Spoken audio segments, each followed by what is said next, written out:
Hey guys, what is up? NYKia31 here, bringing you another installment of Football 101. And I will be talking about the Seattle Seahawks defense, the Seattle Seahawks defensive playbook in Madden, um, how the Seattle Seahawks defensive scheme is designed to work in the real world, and how I apply that to the video game as best as I can. I did a pretty thorough breakdown last year of the Seahawks defense, which you can refer to, and I still have posted on my channel. So a lot of this is going to be rehashed from that. I'm going to show some footage from the 49ers game as well to kind of tie in how it looks in reality and how you can transfer that over to the virtual world and get it pretty close. One of the main differences is that the Seahawks mainly play two coverages, cover three and cover one. And there are different nuances in the way they play their cover threes. They can be playing off coverage cover three, one side press, one side off, both sides playing press bail, Richard Sherman playing man, and the other everyone else playing zone, this, that, and the other. And you combine that with man press, it's pretty potent given their personnel. And really, it's an evolution to Monty Kiffin's underfront defense, which Pete Carroll learned under Monty Kiffin and what he took with him to USC and later developed here. The obvious difference is that Carroll bases his middle of the field coverage out of single high, three deep single high, as opposed to Monty Kiffin with the Tampa 2, with the middle linebacker being your third deep defender. So I view it as the evolution, the modernized version of its ancestor.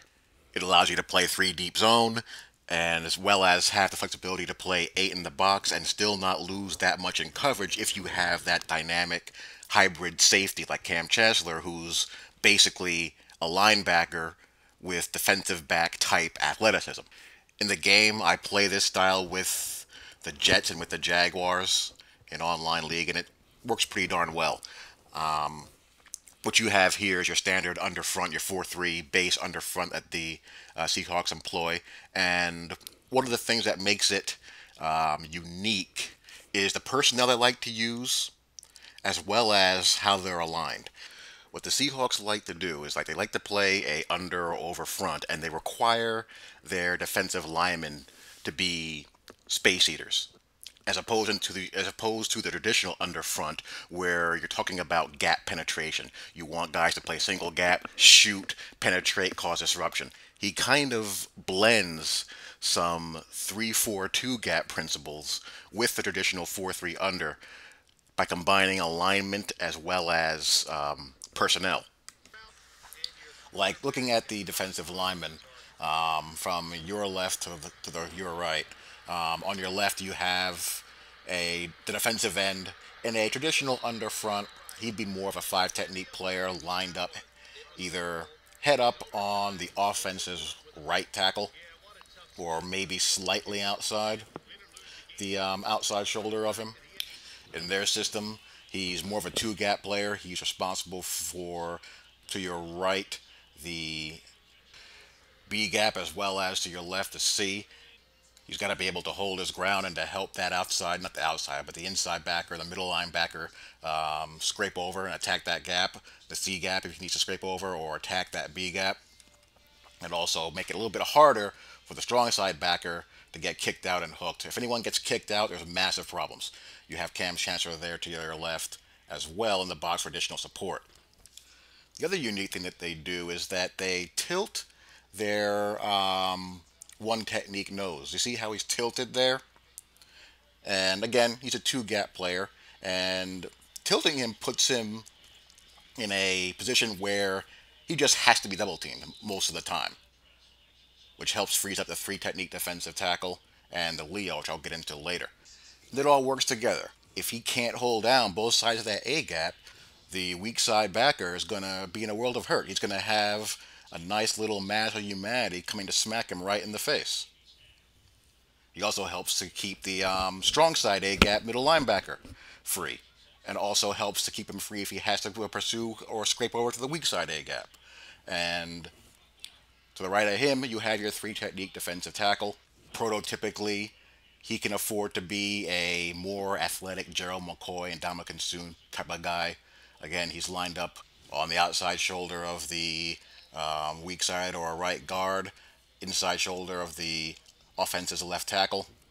His job description is the same as your Garden variety 4-3 under 3 technique defensive tackle. Win the B gap, and he's also going to be in pass rush situations in a pretty favorable alignment to get one-on-one matchups. It's going to be very difficult to reach him for double teams without putting the wide nine Leo pass rusher, who they can sometimes stand up to create a hybrid 3-4 look, and they do that as well.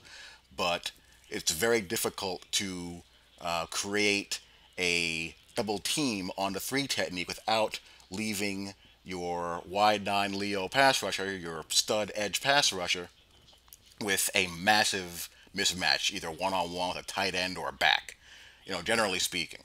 And that's how it all works together and how it all flows. That's the general idea of it. There's little subtleties here and there, little tweaks that can be done. The roles of the linebackers, as far as their gaps, are pretty straightforward. Your will backer, the linebacker to your right, looking C gap and also scraping over for B. Middle linebacker, strong side A gap, scraping over to A. And the Sam backer, you know, D gap, scraping over to C. You have your strong safety there for additional support as well, and the defensive lineman trying to keep the linebackers clean, especially your 2 gap players, to free them up to make plays in space and to use their speed to get to the football. So we'll take a look at how it works and flows together in the real world, and also take a look at the Seattle Seahawks defensive playbook in the virtual world and see how I kind of get this sucker to run. This is a good handful of plays to show the strengths and weaknesses of what they do. Again, I did a full version of this earlier, which you guys can go back and take a look at if you're interested. I did a full game breakdown. See the alignment that I spoke of earlier, Meebane, kind of tilted here. You have your 3, your 4/5. These two are going to be 2 gap players. Your Leo, strong side backer, Mike.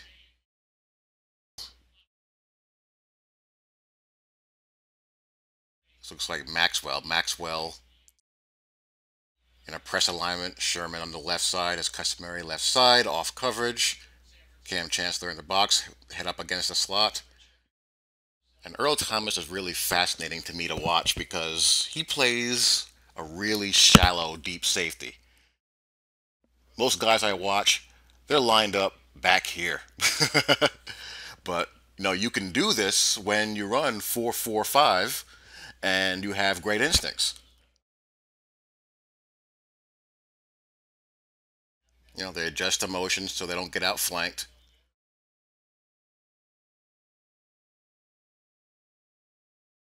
They shift with the motion.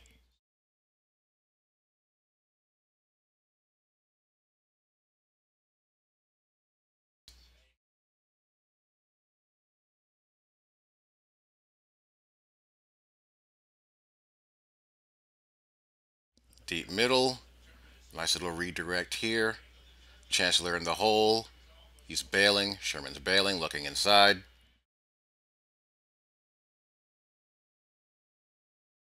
Nothing here. Tight throw here. Cap decides to dump it off here. And they'll rally to the ball and make you do that again. Take the dump off and show us that you'll do that every single time. Here's it is from the back. You see Meebane here tilted here in this gap, as I showed earlier. Here's your 3 technique, your Leo, and your 4 technique here. If he was a 5, he'd be a little bit wider.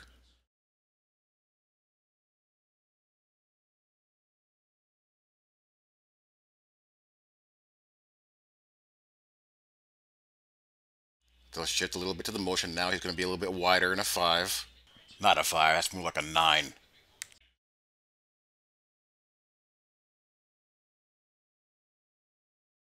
And they react pretty well.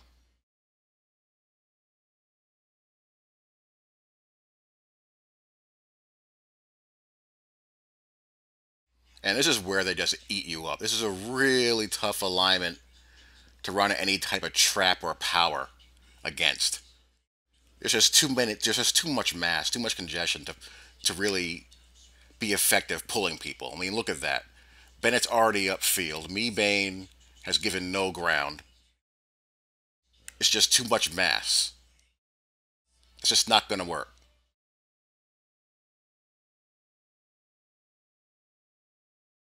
Now here they catch them being a little bit too cute. Because what they'll do in their nickel and dime sub packages is that they'll occasionally flex their edge guys really out wide.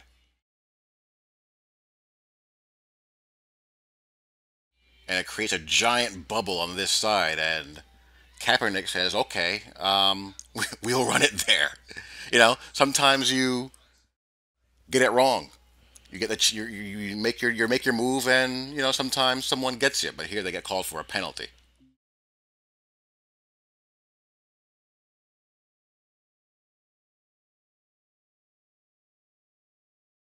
I mean, look at this giant bubble here. There's just no one there.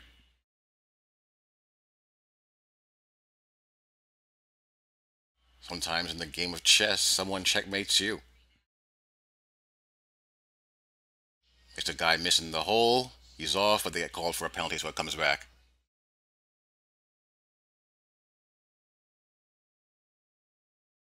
And here, Gorgeous makes a great little run. Good patience, good vision. Wow. These guys in the league are just so good. So it looks like for all the world he's going to get stuffed here.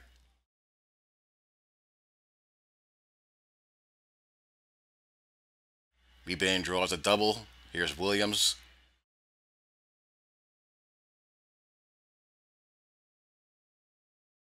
He gets upfield. But look at Gore. He doesn't panic. He has good vision. And just keeps on jitterbugging around and finds a little crease. That's a great play. The offense gets a paycheck too.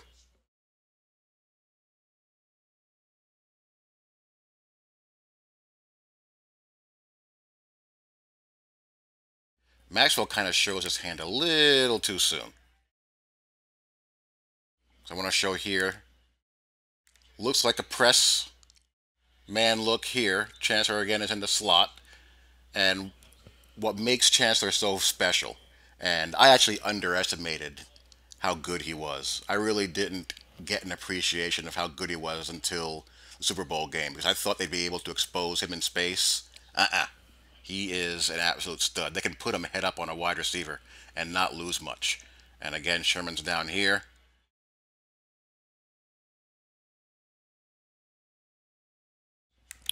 Showing bail now. That tips off that it's going to be zone. They're all bailing out.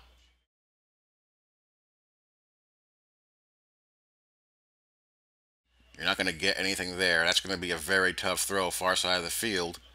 Earl's lurking. Nothing here. You're forced again to take it, to check the ball down, but, Cat delivers a bad throw. Again, that's the idea. Eliminate explosive plays to the outside, the middle of the field, force him to throw the short ball, and rally. So even if he does catches that, there's going to be a lot of people converging on that ball and on the ball carrier. Now here's really an example of what they want to do to throw to the outside. They want to force you to throw it into the teeth of what they do and make the throw that is deep into the sideline as tight as humanly possible for the QB. He's forced to make a really tough throw here. Sherman showing press. Bail. There's Cam in the box again. Earl deep middle. And they do this over and over and over again. Over and over. Sherman's bailing. Good recognition here. This is spectacular. He passes him off to the middle. Bracketed here, nothing. And he carries this corner route breaking behind it. And Earl sees it as well.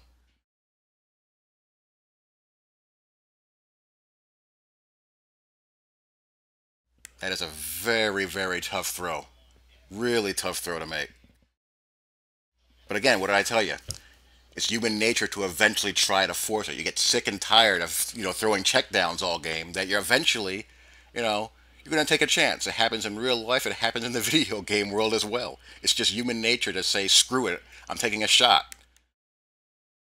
And that has to be an absolutely perfect throw in order to get it there.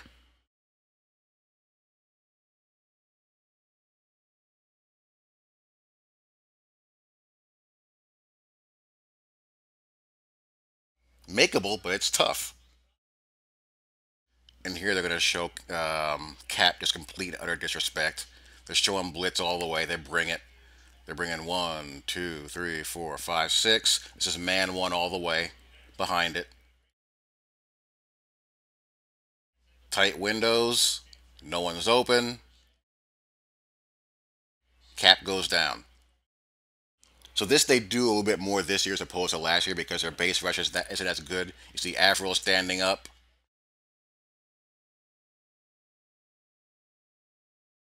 Flushes Cap or forces him to step up into the rush, and they're off the field. So that pretty much sums up what they're about there in those series of downs. And I'll show you how it looks when I'm playing this kind of style virtually. Alrighty, so I'm going to show you guys a couple of series from a couple of online league games. I have the Seattle Seahawks playbook, and you see me putting my pieces together on the field where I want them to be. And, a couple of things to keep in mind when you're talking about a video game is, unfortunately, we don't have the ability to select weak side or strong side players or who we want to designate as our in the box safety versus our guy who we want to designate as our full time single high safety. So, got to go into the matchup screen and substitution screen and do that manually. Very annoying. As you see, his back just get destroyed on the lead option keep, but that's one thing. And secondly, gap assignments as far as the backers are concerned, they don't exist. What you need to do is a couple of things if you want to play effective run defense in this game. One, you either need to selectively run blitz to get your guys going downhill, and then their play recognition and pursuit kicks in. Or two, have backers with good play recognition and pursuit, because what happens is the first couple of steps they take are towards their assignment, and then their play rec and pursuit kicks in. There you saw Geno Hayes get a pick six off of cover three cloud. I like to have my most athletic zone coverage backer in that right outside linebacker spot. And you saw him do his thing. He covered a lot of ground and got the pick six. And also, be smart. Understand how your DBs match up with the receivers. I mean, this is year two with the Jets here. I'm still building this team to how I want them to play. And my best corner is freaking Jimmy Smith. I have Jimmy Smith and Dexter McDougal with D. Milner in the slot, and I have Will Hill and Calvin Pryor as my homeless man, Earl Thomas and Cam Chancellor. So you got to work with what you have. And with Deshaun Jackson out there, I don't have the corners that are going to be able to match him in cover three press, because the cover three press, it shows press coverage, but they're going to be bailing, so they got to be able to scoot with him, and they're not going to be able to do it. And while I can press him in man one, if he gets off of it, I don't have the route running and the speed to keep up with him. So I'm not going to put myself in a situation where he's going to undress me. I'm going to selectively take my chances. Like here, I'm going to show a crossfire blitz out of a cover three press robber look on 3rd and 4. Shifting over a little bit. Man in line, so I think he believes this is man coverage where he tries a deep comeback. But in that cover three press, he's going to leverage that sideline pretty nicely, and he drops the INT. But I'll take it. He's off the field. I'm done. 4th down. I've loved the INT, but we know they're going to drop some picks here and there. And it gets annoying at times. What are you going to do?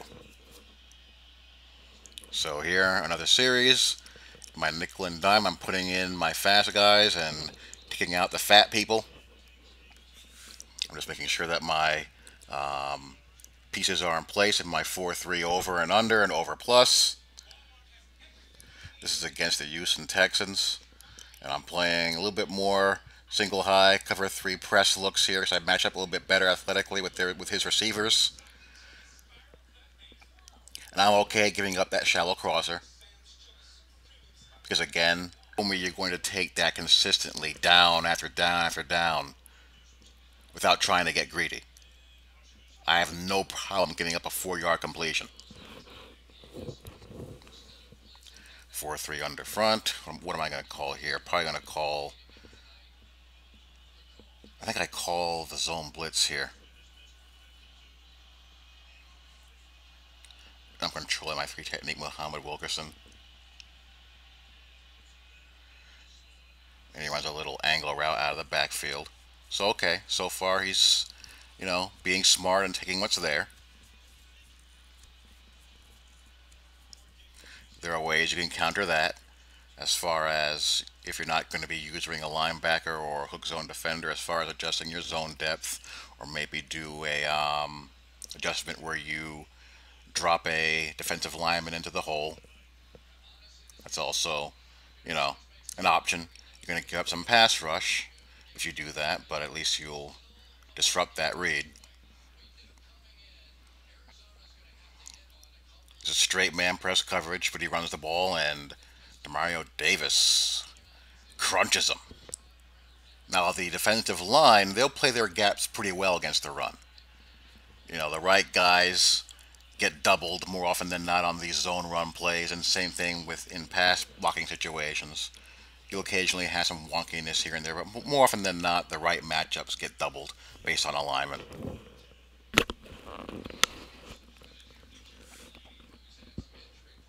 But again, I don't want to disrespect Andre Johnson too much, especially with the corners that I have and the way he can get off of press coverage and run routes. Cover 3 press out of a 4-3 over. Good throw there. Make him show he can do it again. I'm not going to panic, but I'm going to start squeezing down once he starts getting to, say, my 30.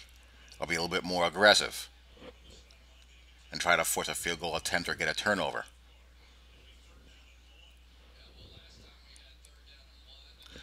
It's basically a test of wills. Who's going to blink first and get greedy?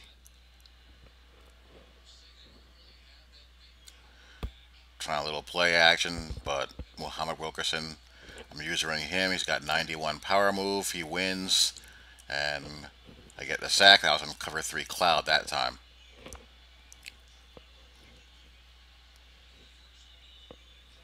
Nickel, again, get the fat guys out of there. Get the speed edge rushers in. So I'm going to be sacrificing some run defense there in exchange for pass rush. Remember how I said earlier how the 3 technique defensive tackle, his alignment makes it difficult to try to double team him without causing problems? That's a classic example. He's slide protected to help out Muhammad Wilkerson, but what that does, it causes the left guard to have to try to make a really difficult block against the opposite defensive tackle who all he has to do is make a hard inside move and he's right in the quarterback's face, and he was able to hit his quarterback and force an incompletion. And here I'm just in a conservative, 3-man rush, cover 4, protect the sticks, no chance there. Another series.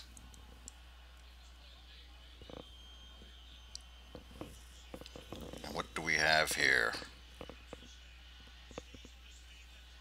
Nickel normal. I believe I'm in man coverage here. I'm in press man across the board. I'm inside shading everyone who I think is going to be running an inside breaking route. Milner lays out and makes the play. Very nice.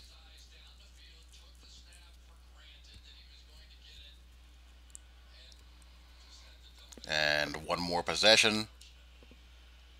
I believe I'm in stack here. And he goes back across the middle, gets walloped. I'll tend to play stack or 4-3 wide 9 when the ball is in the middle of the field, right between the middle of the hash marks. And I'm more willing to play cover 3 press because I match up better athletically on the outside. Like here, I'm bringing a run blitz, but Arian Foster is just able to get there.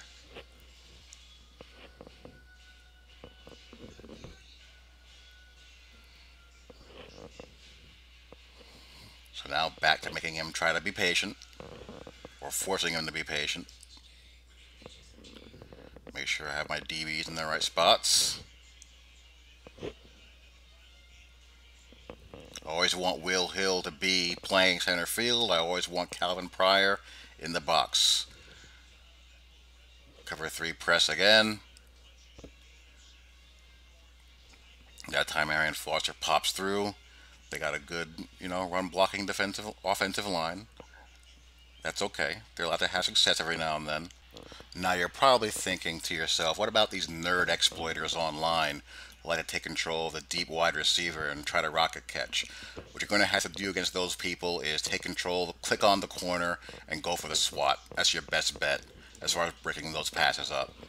Here I'm not ready to gamble and set out to stop the second and short run. I showed a 4-3 cover 4.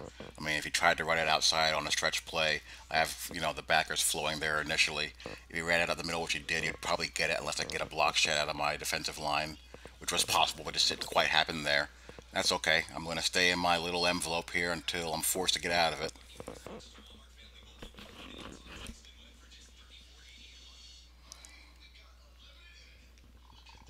Man coverage. Man press against that wide receiver screen, blows that up. Changed it up there. I was giving him a steady diet of zone, switched to man. He was probably thinking that he was looking at cover 3 press again. So that crossed him up a little bit.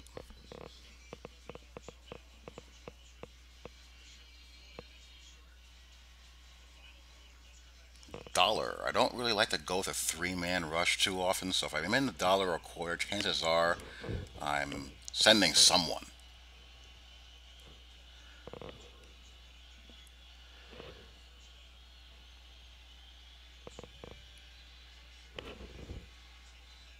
He can have that. He can have that until I want to squeeze down. 3-yard gain. Who cares?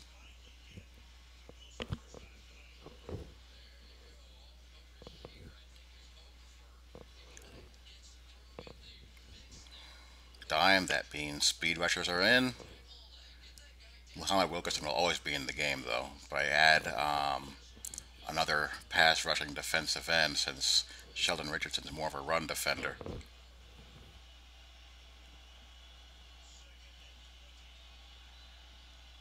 We're in double buzz here.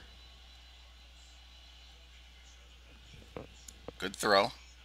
So now we gotta tighten up. Now I'm gonna be a little bit more aggressive here and really squeeze on anything short once he crosses my 30.